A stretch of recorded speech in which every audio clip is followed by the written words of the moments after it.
গ্রীষ্মকাল মানেই নানা রকম ফলের সমাহার। এ সময় মিষ্টি ও রসালো ফলে ভরে থাকে চারপাশ।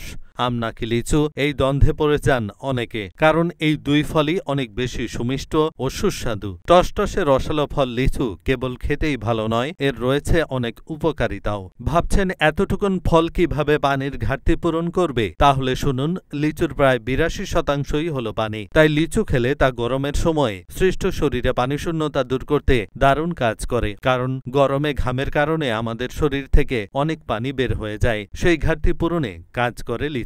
আমাদের সুস্থতার জন্য শরীরে সঠিক রক্ত সঞ্চালন জরুরি, আর সেজন্য খেতে হবে সহায়ক সব খাবার। এই কাজে আপনাকে সাহায্য করতে পারে লিচু। যারা উচ্চ রক্তচাপের সমস্যায় ভুগছেন তারা তো বটেই, যারা এর ঝুঁকিতে রয়েছেন তাদের জন্য রক্তচাপ নিয়ন্ত্রণের দিকে নজর দেওয়া জরুরি। সেজন্য খেতে পারেন লিচুর মতো উপকারী ফল, কারণ লিচুতে পাওয়া যায় প্রচুর পরিমাণ পটাশিয়াম, যা উচ্চ রক্তচাপ কমাতে দারুণভাবে সাহায্য করে। আমাদের পেটের বিভিন্ন সমস্যা দূরে রাখতে কাজ করে ফাইবার। লিচু হলো ফাইবারের একটি ভালো উৎস, যে কারণে লিচু খেলে তা পেটের নানা সমস্যা দূরে রাখতে কাজ করে। সেই সঙ্গে এটি আপনাকে কোষ্ঠকাঠিন্য থেকেও মুক্তি দিতে সাহায্য করবে। যারা ওজন কমাতে চাইছেন তাদের জন্য একটি উপকারী ফল হতে পারে লিচু, কারণ এতে ফাইবার থাকার কারণে তা ওজন নিয়ন্ত্রণে ভূমিকা রাখে। এই ফাইবার খাদ্যের পরিপাক এবং ওজন নিয়ন্ত্রণে সহায়তা করে, এমনটাই বলছেন বিশেষজ্ঞরা।